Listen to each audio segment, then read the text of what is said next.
Bueno, continuamos con más de Hola El Salvador. Ahora vamos a hablar un tema interesante. Sé que a cada uno de los que trabajamos y contribuimos ahí para algunas cosas va a ser de bastante interés.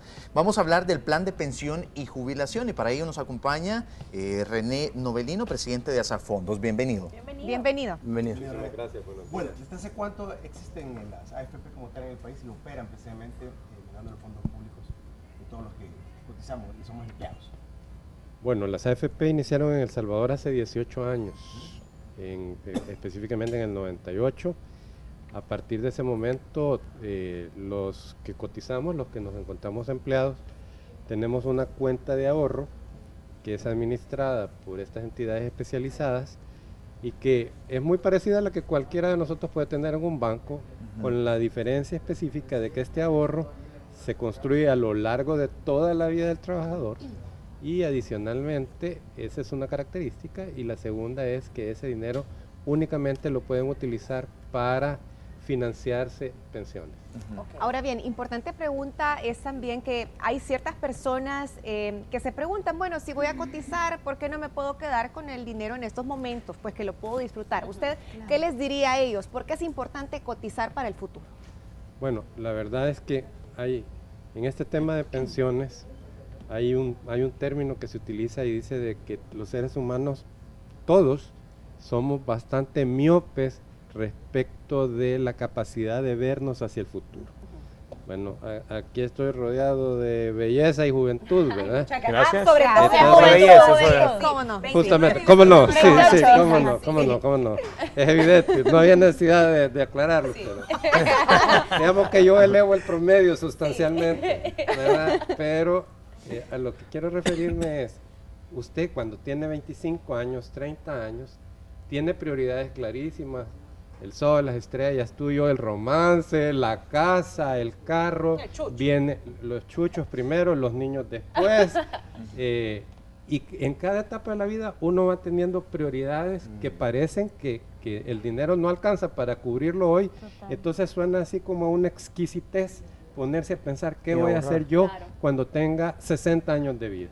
Cuando uno tiene 25, eso le parece casi como ciencia ficción, ¿verdad? Nunca va a llegar a ser viejo, nunca le puede suceder un accidente, nunca se va a enfermar, Dios no lo quiera, nunca se va a morir. Es decir, son realidades que a otros les pasan, pero a usted no. Entonces es bien fácil decir, ¿por qué voy a sacrificar yo parte de mi dinero ahorita que tengo 25 años y que tengo tantas necesidades hoy, para guardarlo cuando yo tenga 60? ¿Verdad? Suena absurdo desde la visión de los 25 años. Cuando usted tiene 50 años y visualiza que ya solo le quedan 3, 4 años para llegar a la edad de jubilación, cuando sabe que si lo despiden de ese trabajo no va a conseguir otro, porque nadie emplea gente madurita, grandecita, ¿qué va a hacer usted si usted todavía tiene la mala costumbre de comer 3 veces al día y la compañía telefónica, la energía eléctrica, el agua va a seguir mandándole sus recibos y usted va a seguir necesitando dinero para cubrir sus gastos de vida, pero usted ya no va a tener la capacidad de estar empleado? En ese momento usted va a haber valorado el sacrificio que hizo a los 20 y pico de años de empezar a ahorrar para usted mismo en su futuro. A ver, pero ya que hablamos de esto, es importante también, ya hicimos conciencia, o sea, ya un montón de jóvenes que nos están viendo en este momento dicen, creo que necesito comenzar con ese sistema de pensiones. Entonces, ¿cuáles son los requisitos? ¿Qué tienen que hacer? ¿A dónde se tienen que acercar? Ok, la afiliación para todos los que se encuentren empleados es de carácter obligatorio. Tienen que elegir, en El Salvador operan 2 AFP, pueden elegir la AFP de su preferencia y ahí hay opciones tanto de que pueda ir a una agencia de la AFP a afiliarse o bien que lo visiten incluso en las instalaciones de la empresa donde se encuentra empleado. Los requisitos simplemente es tener su documento de identidad y llenar un contrato, un procedimiento bastante fácil con el cual queda afiliado de por vida y en la medida en que se encuentre trabajando, su empleador está en la obligación de retenerle una parte de su salario para mandarlo a esta cuenta de ahorro. Y si hay algo que preocupa es, por ejemplo, lo que usted menciona, el empleador está consciente de que esto debe de llevar un control, pero cómo nosotros lo podemos llevar y estar seguros de que a la hora que tengamos que recibir eso, estemos, como dicen el buen salvadoreño, cabal. Eso es fundamental. En este sistema de pensiones se tiene la característica de que es absolutamente transparente cuánto dinero usted tiene ahorrado y cuánto tiempo ha cotizado. Porque usted tiene el derecho, y voy a hacer la exageración, de que si todos los días quisiera preguntar su estado de cuenta, todos los días la AFP está en la obligación de decirle cuánto dinero usted tiene ahorrado. Con la tecnología te llegan correos contándote una vez al mes ¿Cuánto lo que estás ahorrando. Entonces, ahí se demuestra que no se pierde. Hablemos también de la pensión de vejez, porque es un tema muy importante. ¿Qué requisitos son necesarios para obtener la pensión de vejez y qué sucede si estos requisitos por A o por B motivo no son cumplidos? ¿Se pierde entonces lo que ahorramos o qué es lo que sucede ahí? Esa pregunta es fundamental. Los requisitos establecidos en la ley en este momento para pensionarse por vejez son dos. Un requisito de edad cumplida, que en el caso de las mujeres es 55 años y en el caso de los hombres es 60 años. Y en adición a alcanzar esas edades, uno tiene que registrar como mínimo 25 años de cotizaciones. Esa es otra razón importante por qué comenzar a cotizar desde temprana edad. Wow. Entonces, ¿qué pasa si yo cumplo 25 años de cotizaciones y tengo 60 años? Bueno, yo tengo el derecho a solicitar mi pensión por vejez. En el caso de las mujeres, 55 años y 25 años de cotización. ¿Qué pasa si yo llego a los 60 años como hombre y no tengo esos 25 años de cotización? Bueno, como el dinero que está ahorrado ahí es mío y estaba supuesto a ser utilizado para pagarme pensiones, pero como no adquirí el derecho a pensionarme, la AFP está en la obligación de entregarle en un solo acto todo el dinero que usted ha ahorrado, más los rendimientos, los intereses que haya ganado ese dinero a lo largo de toda la vida, desde que usted abrió la cuenta hasta el momento de que usted está haciendo el retiro. Una pregunta. Entonces, en ese caso. Sí, claro. Porque No a través de pensión, pero sí a través de no un a través solo de acto. pensión en un solo monto, ¿verdad? ¿Y esos casos se han dado? En realidad, debo decir que son la mayoría, porque desafortunadamente en El Salvador la mayor parte de personas no cumplen el requisito de 25 años de cotización, sobre todo personas que trabajan por un periodo, salen del mercado de trabajo, o bien gente que joven hizo, entre comillas, tratos con los empleadores, que dijo que prefería que no le retuvieran, y entonces que el régimen de contrato es por servicios profesionales, en el que solo le descuentan el 10% de renta y que no tienen ni seguro social ni AFP, que cuando uno está joven le parece que está bien, y cuando llega a la edad de jubilación se da cuenta que eso le ha jugado en contra. René, le quiero hacer una pregunta.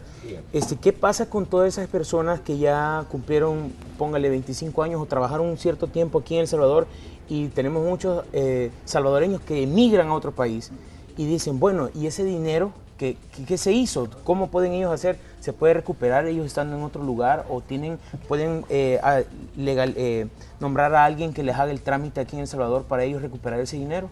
Buenísima su pregunta. El dinero es suyo independientemente que usted viva aquí, en Estados Unidos, en Suecia, en Australia, donde viva. El derecho de propiedad no se pierde. No se pierde. Evidentemente, el hecho de no estar físicamente acá le agrega un grado de dificultad, pero la ley permite de que usted le otorgue un poder a una persona de su confianza como para que lo represente en realizar los trámites para, ya sea para pensionarse o para obtener la devolución de su dinero. René, hay algo bien importante también. Creo que así como me surge ese interrogante, hay muchas personas que nos están viendo que también le ha de surgir ese interrogante. ¿Qué hacen con el dinero de los trabajadores, las AFPs? ¿La invierten libremente? ¿Siguen alguna norma? O sea, ¿qué se hace con ese dinero? A ver, esa también, hoy todas las preguntas han sido es que estamos preparados aquí, no. O sea, todas las noches pasaron estudiando pensiones. Usted se metió. Sí, eso estoy viendo. Sí. Estoy viendo, me queda claro. El tema es el siguiente. Este ahorro es de carácter obligatorio, eso lo hace diferente al que usted hace en cualquier banco. Entonces el Estado le dice a las AFP, Bueno, vas a invertir el dinero a nombre de todos los trabajadores con el único objetivo, plantea la ley, de generar rentabilidad para que ese dinero se vaya incrementando en el tiempo y cuando no llegue a la edad de jubilación tenga suficiente dinero para cubrir su pensión. Pero como es dinero de ahorro obligatorio, el Estado se abroga el derecho de decir en qué se puede invertir y en qué no se puede invertir. Y entonces hay una suerte de menú en la ley y dice en esto sí, en esto no, en esto sí y en esto no. Y en lo que dice que sí, también le dice hasta qué porcentaje del dinero del trabajador se puede invertir en cada uno de los diferentes tipos de inversiones. De tal suerte de que se garantice de que el dinero va a estar bien invertido y de que le genere rendimientos adecuados al trabajador. Algo que nos ha capturado mucho la atención en las últimas semanas, los titulares de los medios de comunicación, periódicos y demás, es esta famosa reforma al sistema de pensiones. Esencialmente, ¿cuál sería la propuesta del gobierno de esta reforma y cuál sería la opinión de parte de ustedes sobre esta propuesta que obviamente nos va a afectar a todos los que estamos trabajando en estos momentos y que a la vuelta de 30 o 40 años más adelante, pues vamos a ver los resultados? Dice que básicamente la propuesta de reforma es regresar a un esquema similar al que operaba en El Salvador antes de 1998, es decir, en el cual el Estado es el que administra el sistema de pensiones y en el que los trabajadores no tenemos propiedad del dinero porque lo que se conforma es un fondo común. A ver, explicábamos hace un ratito de que hoy por hoy el dinero que usted cotiza se va a una cuenta de ahorros que dice con nombre y apellido que esa plata es suya. En el planteamiento de la propuesta del gobierno es, mire, ese esquema de que usted tiene una cuenta de ahorros solo va a funcionar para las personas que devengan más de 2 salarios mínimos, pero todos, y particularmente los de 2 salarios mínimos, lo que coticen ya no se va a ir a una cuenta de ahorros suya, sino que se va a ir a un fondo común que se va a usar para pagar las pensiones de otras personas. El problema con esto es que el dinero que se llevarían es incluso menor en cantidad que el dinero que hoy por hoy ya se necesita para pagar las pensiones de los antiguos institutos del ICE y del INPEP.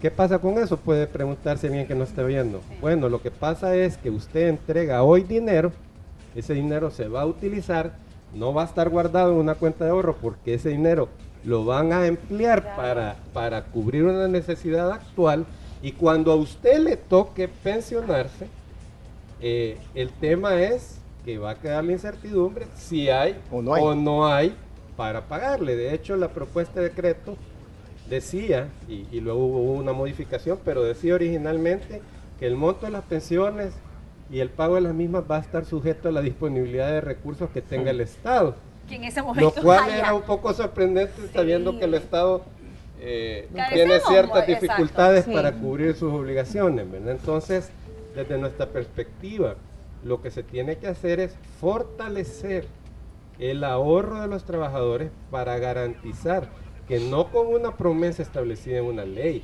sino que respaldado con dinero, usted tenga garantizado que cuando llegue el momento, que falte 25, 30 o el tiempo que falte, la plata va a estar ahí disponible para cubrir sus necesidades.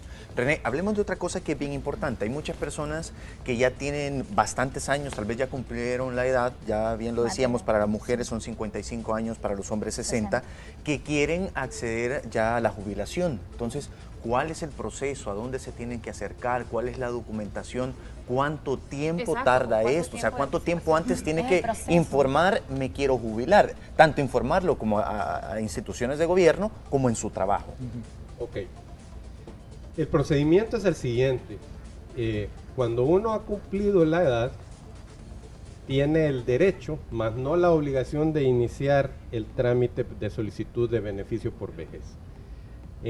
Tendría que acercarse a la AFP en la cual está afiliado, llevar por supuesto su documento de identidad, su partida de nacimiento, si está casado su partida de matrimonio, Si tiene hijos menores de 24 años, las partidas de nacimiento de sus hijos de 24 años. Y esto es porque es el grupo familiar que tiene derecho a pensión, él o la cónyuge o conviviente en unión no matrimonial y los hijos hasta 24 años. Y se va a iniciar el trámite. Ojo con esto, todos aquellos los que cotizamos antes al IS y al INPEP, que me imagino que por las edades de ustedes seremos pocos, nadie va a levantar la mano y probablemente voy a ser el único que cotizaba antes del 98. Los que cotizamos antes del 98 tenemos que hacer un trámite adicional. En la AFP nos van a dar una cita para que vayamos a las oficinas de INPEP, a donde tienen la base de datos de lo que se cotizó antes del funcionamiento del 98.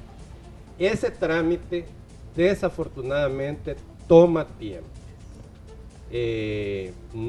Las citas las estaban dando con no menos de 6 meses de retraso y hacen llegar a las personas más de una vez. Y esto también aplica para las personas, perdón, que hayan cotizado sector público y también sector privado. Sector público y sector privado sin distinción. Entonces, mi recomendación es, si usted conoce a alguien que va, o usted mismo va a cumplir 55 años o 60 años, que 6 meses antes o un poco antes de eso, vaya a la AFP a solicitar la cita para que cuando cumpla la edad, ya lo del INPEP ya haya sido resuelto. El tiempo en la AFP es bastante corto, se puede tardar entre 30 y 45 días el trámite ya para el otorgamiento de la pensión, pero si usted no ha completado el paso previo de reconstruir la historia de lo que cotizó en el ISO del INPEP antes de la existencia de las AFP, eso le va a retrasar el pago de su pensión. René, tengo una consulta más. ¿Qué sucede con aquellas personas? Hay varias profesionales que ya se jubilaron, pero por cuestión que les gusta estar activos, regresan, digamos, a dar clases o regresan a otro trabajo. ¿Qué sucede cuando ya regresan? O sea, ¿siguen cotizando o reciben íntegro el salario ya? Porque ya están jubilados, o sea, prácticamente lo hacen por hobby, llamémoslo así. O por necesidad, perdón. Por sí, hobby, también puede ser. Mucha gente lo hace por hobby. La cuestión es la siguiente, en nuestro país desde el 98, el estar pensionado no es incompatible con el seguir empleado. Es decir, usted puede ser pensionado y usted puede dar clases o emplearse en otra empresa sin ningún problema. Lógicamente, ya como pensionado usted ni su empleador está en la obligación de cotizar. Porque no va a obtener otra pensión. Ahí sí que como un freelance, ¿verdad? prácticamente. En efecto, ahí ya sí, recibe ¿verdad? Porque usted ya tiene su pensión, usted ya tiene cobertura del seguro social en su carácter de pensionado, de carácter vitalicio. Por tanto, de su sueldo lo único que le tienen que retener es el impuesto sobre la ¿Estaría contratado por servicios profesionales? En efecto, porque ya no tiene, 55 correcto, ya no tiene sentido hacerle una retención para pensión cuando usted ya no se puede pensionar porque ya está pensionado. Okay. Y en este tiempo, digamos, ¿es ilegal que alguna persona llegue y pueda decir, no, yo no quiero pagar? O sea, a mí solo descuénteme el 10%. ¿Esto es ilegal? ¿Es obligación para todos? Es ilegal si el régimen es el de un empleado, ¿verdad? No puedo yo negociar como empleador ni como empleado el que no me deduzcan algo que la ley establece que es de carácter obligatorio. Por supuesto. Perfecto. Mira, la verdad que es un tema súper chivo porque, bueno, en lo personal, cuando vos sabes de que te están quitando, es un ahorro, es un respiro. Es tu dinero. Es un respiro de saber de que más adelante lo vas a recibir y vas a estar tranquilo. Así que gracias por aclarar muchísimas dudas. Mire, yo solo tengo una consultita más y rápido. ¿Qué sucede con los menores de edad cuando empiezan a trabajar? Hay personas que a los 16 años están trabajando. ¿Pueden comenzar a cotizar? Sin duda que sí. Sí. ¿Es el mismo proceso? ¿El mismo proceso? Lógicamente no tienen DUI, sino que tienen que tener un documento alternativo, carnet de minoridad y partido de nacimiento y la representación para poder afiliar. Muchísimas gracias. Muchas gracias. Y siga viniendo, oye. Síganme invitando. Perfecto. Vamos a seguir así. Que vamos a aclarar. Bueno, el programa juvenil de la mañana. Así. Exacto. Aquí es. Pausa, recuerde, ¿quién se enfrenta este viernes en la batalla del doblaje? No lo sabemos, pero usted debe estar muy pendiente. Pausa, ya venimos. ¿O sí?